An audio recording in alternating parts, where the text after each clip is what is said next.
जी नमस्कार, स्वागत है आपके अपने YouTube channel SGY science classes में और मैं हूँ राममूर्ति।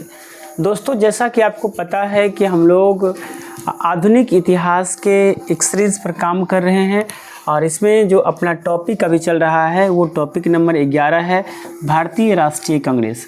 और इस टॉपिक का आज लेक्चर नंबर 3 होने वाला है। तो चलिए बिना देरी किए शुरू करते हैं अपने इस पाठशाला को। बट शुरू करने से पहले आपसे एक छोटा सा रिक्वेस्ट है कि यदि आप हमारे इस चैनल पर नए हैं तो इसे सब्सक्राइब कर लीजिए, साथ ही साथ बेल आइकन को भी दबा दीजिए और हो सके तो अपने दोस्तों को भी शेयर कीजिए। चलिए शुरू करते हैं जी।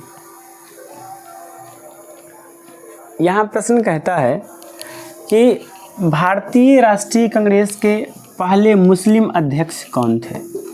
यानी भारतीय राष्ट्रीय कांग्रेस में बहुत से मुस्लिम अध्यक्ष बने हैं, उसमें से पहले मुस्लिम अध्यक्ष कौन थे। क्या वो बदरुद्दीन तैयब जी थे, क्या वो नवाब सैयद मोहम्मद बहादुर थे, क्या वो दादा भाई नौरोजी थे या अबुल कलाम आज़ाद थे। तो इसका जो सही आंसर होने वाला है वो हो जाएगा बदरुद्दीन तैयब जी। बदरुद्दीन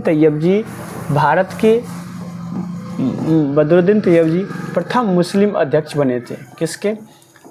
ICN के। किसके? ICN कहने का मतलब इंडियन नेशनल कांग्रेस। किसके? इंडियन नेशनल कांग्रेस के ये पहले अध्यक्ष बने थे। अगले प्रश्न की ओर चलते हैं, लेकिन आप इसका डिस्कशन यहाँ देख सकते हैं कि कांग्रेस के वार्षिक अधिवेशन की अध्यक्षता करने वाले प्रथम मुस्लिम अध्यक्ष बदरुद्दीन तैयब जी थे। कौन थे? बदरुद्दीन तैयब जी थे, जिन्होंने 1885 में यानी तीसरा अधिवेशन में मद्रास में आयोजित कांग्रेस अधिवेशन की अध्यक्षता किए थे। और तीसरा अधिवेशन कहाँ हुआ था? मद्रास में। उल्लेखनीय है कि इस अधिवेशन में पहली बार भारतीय भाषा तमिल में अभिभाषण हुआ था। इसमें पहली बार भारतीय भाषा यानी तमिल भाषा का प्रयोग किया गया था, क्योंकि ये अधिवेशन हुआ ही था कहाँ? मद्रास में। और इस अधिवेशन की अध्यक्षता किसने की थे? बदरुद्दीन तैयब जी, जो ICN के प्रथम मुस्लिम भारतीय अध्यक्ष थे। आगे की ओर चलते हैं तो अगला प्रश्न कहता है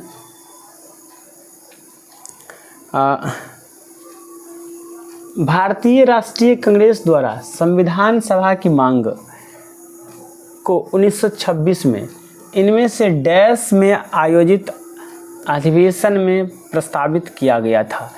क्या वो मुंबई था, लाहौर था, फैज़ापुर था या कानपुर था? तो ज़रा इसका डिस्कशन हम लोग देख लेते हैं। तो यहाँ आप देख सकते हैं 1936 में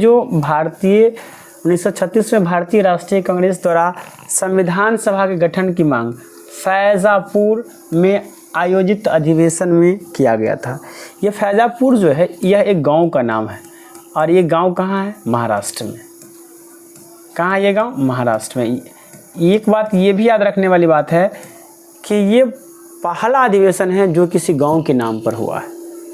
क्या है? ये पहला अधिवेशन है जो किसी गांव के नाम पर हुआ है और इसमें पहली बार संविधान सभा के गठन की मांग किया गया है। तो यानी इस प्रकार से अपना जो सही आंसर होने वाला है वो हो जाएगा फैज़ापुर अधिवेशन। फैज़पुर अधिवेशन क्या हो जाएगा? फैज़पुर अधिवेशन। अगले प्रश्न की ओर हम लोग चलते हैं और यहाँ पर आप देख सकते हैं पूरा 0 लेवल प्रश्न है ये कि भारतीय राष्ट्रीय कांग्रेस का गठन वर्ष डैश में किया गया था। क्या वो 1885 था, 1947 था, 1858 था या 1853 था? तो इसका सही आंसर होने वाला है 1885। क्या होने वाला है? 1885। अगले प्रश्न की ओर हम लोग चलते हैं।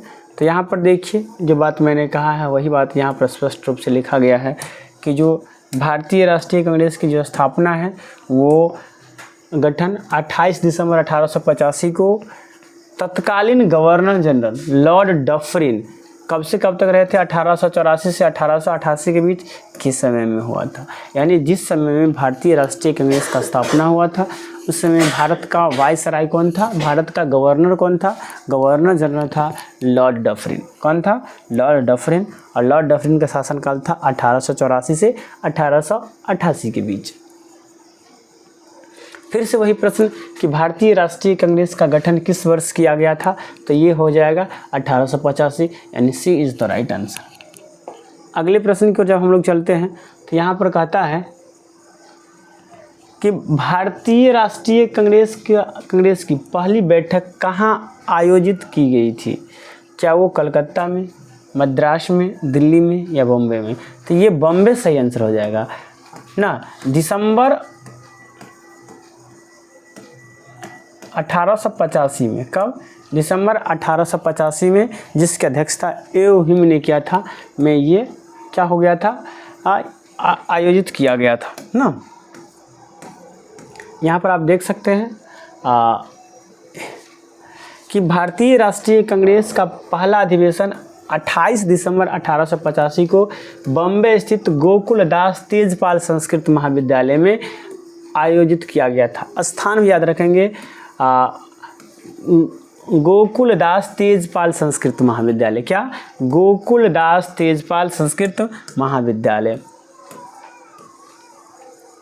अगले प्रश्न की ओर हम लोग चलते हैं तो यहाँ पर कहता है कि 1939 में इंडियन नेशनल कांग्रेस छोड़ने के बाद सुभाष चंद्र बोस ने किसका गठन किया था? क्या वो फॉरवर्ड ब्लॉक था, स्वराज पार्टी था, गदर पार्टी था या सोशलिस्ट पार्टी था? तो सुभाष चंद्र बोस ने किसका गठन किया था? तो ज़रा डिस्कस को आप पढ़ लीजिए। सुभाष चंद्र बोस 1939 में भारतीय राष्ट्रीय कांग्रेस को छोड़ दिया। इन्होंने 1939 में ही एक अलग पार्टी जिसका नाम क्या था? फॉरवर्ड ब्लॉक का गठन किया। मतलब जैसे ही ये 1939 में आईएनसी यानी भारतीय राष्ट्रीय कांग्रेस को छोड़े एक नया पार्टी का गठन किया जिसका नाम क्या था? Forward block. इन्होंने त्रिपुरा और हरिपुरा अधिवेशन की अध्यक्षता भी किए थे, और ये त्रिपुरा अधिवेशन की अध्यक्षता किए और हरिपुरा अधिवेशन की भी अध्यक्षता किए। पता होगा पहले ये त्रिपुरा अधिवेशन की अध्यक्षता किए, फिर हरिपुरा में ये किसको? पट्टाभी सीतारमैया को हरा कर के गांधी जी के खिलाफ ये चुनाव जीत गए। बाद में खैर इन्होंने अध्यक्ष पद से इस्तीफा दे दिए, लेकिन अध्यक्षता जरूर किए। अगले प्रश्न की ओर चलते हैं तो यहाँ पर कहता है कि जो 1885 में भारतीय राष्ट्रीय कांग्रेस के गठन के दौरान गवर्नर कौन था? क्या वो एओ हिम था, लॉर्ड विलियम बेंटिंग था, लॉर्ड डफरिन था या लॉर्ड कर्निंग था? तो उस समय में कौन था? Lord Dufferin. कौन था? लॉर्ड डफरिन, यानी B is the right answer. यहाँ पर देख सकते हैं आप 1885 में भारतीय राष्ट्रीय कांग्रेस के गठन के दौरान लॉर्ड डफरिन कौन था? गवर्नर था, भारत का गवर्नर ना। अगले प्रश्न की ओर चलते हैं हम लोग तो यहाँ पर प्रश्न कहता है कि स्वतंत्रता काल अवधि के दौरान कांग्रेस के अध्यक्ष कौन थे? स्वतंत्रता काल अवधि के दौरान कांग्रेस के अध्यक्ष कौन थे? क्या वो जवाहरलाल नेहरू थे, अबुल कलाम आज़ाद थे, क्या वो पट्टाभी सीतारमैया थे या जेपी कृपलानी थे? तो चलिए थोड़ा डिस्कशन को हम लोग देख लेते हैं। इतना लंबा चौड़ा डिस्कशन आप यहाँ देख सकते हैं कि जो स्वतंत्रता प्राप्ति के समय कांग्रेस के अध्यक्ष जेपी कृपलानी थे, वह 1946 में मेरठ अधिवेशन में आयोजित कांग्रेस के 55वें अधिवेशन के अध्यक्ष चुने गए थे और स्वतंत्रता प्राप्ति के बाद तक भी इस पद पर बने रहे। यानी ये जो है जेपी कृपलानी वो 1946 में अध्यक्ष के रूप में चुने गए और स्वतंत्रता प्राप्त के बाद भी ये क्या हो गए? उसी पद पे बने रहे। इसके बाद कांग्रेस 56वें अधिवेशन जो दिल्ली में आयोजित हुआ, इसके अध्यक्ष कौन बने? डॉक्टर राजेंद्र प्रसाद को बनाया गया। सबसे लंबे समय तक यानी 1940 से 1946 तक भारतीय राष्ट्रीय कांग्रेस के अध्यक्ष पद पर बने रहने वाला रिकॉर्ड अबुल कलाम आज़ाद के नाम हैं ना। सबसे अधिक समय तक, कब से कब तक, 1940 से लेकर के 1946 तक अबुल कलाम आज़ाद भारत के INC के यानी इंडियन नेशनल कांग्रेस के अध्यक्ष बने हैं 6 साल के लिए। तो आज़ादी के समय कांग्रेस के अध्यक्ष कौन थे? तो आज़ादी के समय कांग्रेस के अध्यक्ष थे JP कृपलानी। कौन थे? JP कृपलानी। अगले प्रश्न की ओर चलते हैं हम लोग। अब चलिए अगला प्रश्न ये रहा आपके स्क्रीन बोर्ड पर। कहता है कि स्वतंत्र भारत में भारतीय राष्ट्रीय कांग्रेस की पहली महिला अध्यक्ष कौन थी? क्या वो सोनिया गांधी थी, इंदिरा गांधी थी, सरोजिनी नायडू थी या अंबिका सोनी थी? तो सरोजिनी नायडू तो भारतीय स्वतंत्र भारत में नहीं बल्कि भारत गुलाम था उसी समय में बनी थी। तो यहाँ से इस डिस्कस को आप पढ़ेंगे तो शायद पता चल सकता है कि स्वतंत्रता के बाद भारतीय राष्ट्रीय कांग्रेस की पहली महिला अध्यक्ष इंदिरा गांधी थी। कौन थी? इंदिरा गांधी थी। इंदिरा गांधी अल्प समय के लिए 1959 में पार्टी की अध्यक्ष बनी। इसके समय 20 साल बाद, इसके लगभग 20 साल बाद 1978 में वह दूसरी बार अध्यक्ष बनी और 31 अक्टूबर 1984 तक अध्यक्ष बनी रही। वह भारत की पहली भारतीय प्रधानमंत्री भी थी। वह भारत की पहली भारतीय प्रधानमंत्री भी थी। यानी इस प्रकार से ऐसे भी पूछा जा सकता है कि भारत की पहली महिला प्रधानमंत्री, भारत की पहली महिला प्रधानमंत्री, सॉरी भारतीय कहते हैं, पहली महिला प्रधानमंत्री कौन थी? इंदिरा गांधी। तो इस प्रकार से जो अपना आंसर हो जाता है वो हो जाता है इंदिरा गांधी। कब बनी थी ये इंदिरा गांधी? कब बनी थी? 1959 में। 1959 में। और दोबारा कब बनी? 1978 में, 20 साल बाद। इस बात को भी याद रखेंगे, लगभग 19 साल बाद ये बनी थी ना। अगले प्रश्न की ओर चलते हैं ना। तो कहता है कि कांग्रेस अधिवेशन में वंदे मातरम, बहुत इंपॉर्टेंट ये हो जाता है, वंदे मातरम के लिए बहुत इंपॉर्टेंट हो जाता है, इसे इंपॉर्टेंट मार्क करेंगे। वंदे मातरम गाने वाली पहली मुस्लिम महिला का नाम बताइए। क्या वो रेहाना तैयब जी थे? क्या वो बेगम हज़रत महल थी? क्या वो असगरी बेगम थी या रजिया सुल्तान थी? यानी वंदे मातरम गाने वाली पहली मुस्लिम महिला कौन थी? तो वंदे मातरम गाने वाली पहली मुस्लिम महिला थी रेहाना तैयब जी ना। कांग्रेस अधिवेशन में भारत का राष्ट्रीय गीत वंदे मातरम, राष्ट्रीय गीत वंदे मातरम गाने वाली पहली मुस्लिम महिला रेहाना तैयब जी है। वंदे मातरम को पहली बार 28 दिसंबर 1886 को कलकत्ता अधिवेशन में रविंद्रनाथ टैगोर द्वारा गाया गया था। इसे 7 नवंबर 1874 को बंकिम चंद्र चट्टोपाध्याय द्वारा लिखा गया था। लिखा था कौन? बंकिम चंद्र चट्टोपाध्याय। और गाए कौन थे? रविंद्रनाथ टैगोर जी। कब गाए थे? 1886 में, 28 दिसंबर 1886 में। और ये लिखे कब थे? 7 नवंबर 1874 में। 14 अगस्त 1947 की रात्रि में संविधान सभा की बैठक का प्रारंभ वंदे मातरम के साथ हुआ था। और 14 अगस्त को जो संविधान सभा का जो बैठक हुआ था रात में, उसका प्रारंभ भी किससे किया गया था? वंदे मातरम ना। तो अगले प्रश्न की ओर हम लोग चलते हैं।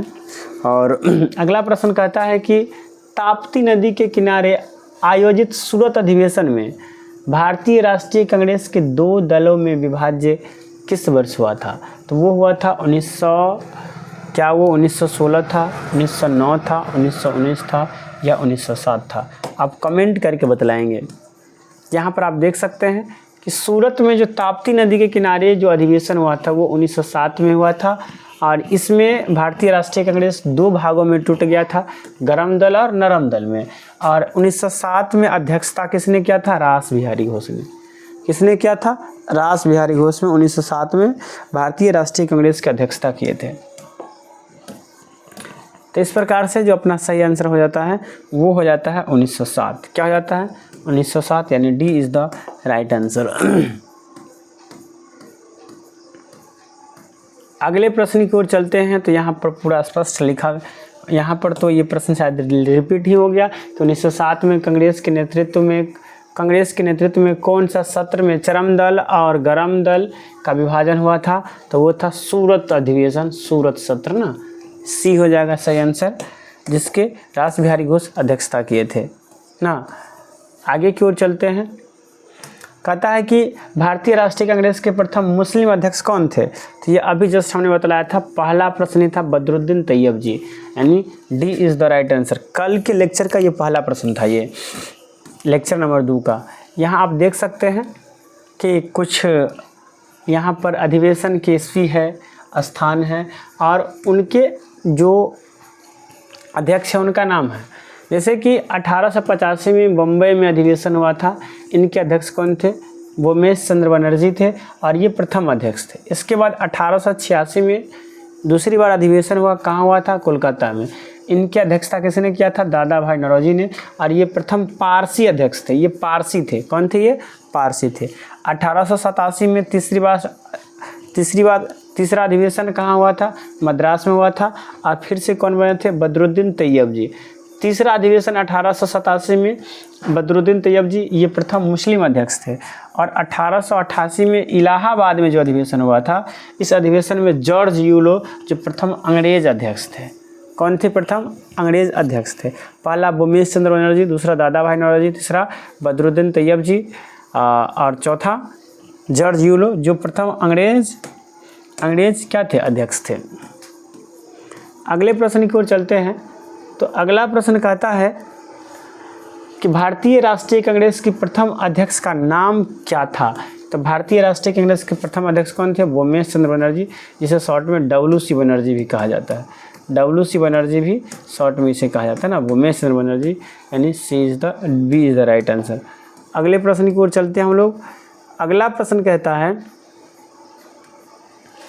किसकी अध्यक्षता में भारतीय राष्ट्रीय कांग्रेस ने 19 दिसंबर 1929 को लाहौर अधिवेशन में पूर्ण स्वराज को अपना अंतिम लक्ष्य घोषित किया था?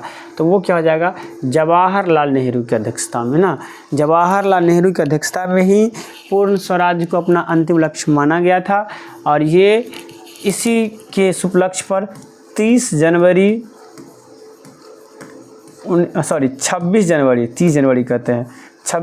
1930 को रावी नदी के तट पर पहली बार स्वतंत्रता दिवस मनाया गया था ना। तो यानी इसका सही आंसर क्या हो जाएगा? सी हो जाएगा। यहाँ आप देख सकते हैं कि दिसंबर 1929 के भारतीय राष्ट्रीय कांग्रेस के वार्षिक अधिवेशन तत्कालीन पंजाब प्रांत के लाहौर में हुआ था। इस ऐतिहासिक अधिवेशन में कांग्रेस ने पूर्ण स्वराज को अपना अंतिम लक्ष्य घोषित किया था। जवाहरलाल नेहरू, जिन्होंने पूर्ण स्वराज के विचार को लोकप्रिय बनाने के लिए सर्वाधिक योगदान दिया था, इस अधिवेशन के अध्यक्ष चुने गए थे। यानी किनको इस अधिवेशन का अध्यक्ष चुना गया था? जवाहरलाल नेहरू को ना। चलिए अगले प्रश्न की ओर चलते हैं। और यहाँ आप देख सकते हैं 15 अगस्त 1947 को, यानी आज़ादी के समय को, भारतीय राष्ट्रीय कांग्रेस के अध्यक्ष कौन थे? क्या वो सरदार वल्लभ भाई पटेल थे, JP कृपलानी थे, और पंडित जवाहरलाल नेहरू थे, या डॉक्टर राजेंद्र प्रसाद थे? दोस्तों ये प्रश्न को सिर्फ भाषा चेंज किया गया है। इसका आंसर क्या हो जाएगा? JP कृपलानी। आज़ादी के समय भारतीय राष्ट्रीय कांग्रेस के अध्यक्ष कौन थे? JP कृपलानी। यहाँ पर आप देख सकते हैं कुछ डेटा दिया गया है। सरदार वल्लभ भाई पटेल 1931 में कराची अधिवेशन के अध्यक्ष रहे। JP कृपलानी 1946 में मेरठ के अध्यक्ष रहे। और पंडित जवाहरलाल नेहरू 1929 के लाहौर अधिवेशन, 1936 के लखनऊ अधिवेशन और 1936 के फैज़पुर अधिवेशन के अध्यक्ष रहे। और डॉक्टर राजेंद्र प्रसाद जो 1934 के बम्बे में अध्यक्ष रहे। तो दोस्तों thank you for watching this video. आप कैसा लगा हमारा ये वीडियो कमेंट करके बतलाइएगा। अगर अच्छा लगा है तो लाइक कीजिए, साथ ही साथ यदि आप हमारे चैनल पर नए हैं तो इसे सब्सक्राइब कर लीजिए और बेल आइकन को भी दबा दीजिए। फाइनली आज हमने भारतीय राष्ट्रीय कांग्रेस से संबंधित जितने भी प्रश्न बनते हैं PYQ वनडे एग्जामिनेशन में पूछ जाते हैं, सबको ख़त्म किया। ये लेक्चर नंबर 3 था। अगले दिन हम लोग लाएंगे अगले टॉपिक, यानी टॉपिक नंबर 12 होगा। तो चलिए मिलते हैं अगले टॉपिक के साथ। आज के लिए इतना ही। जय हिंद, जय भारत।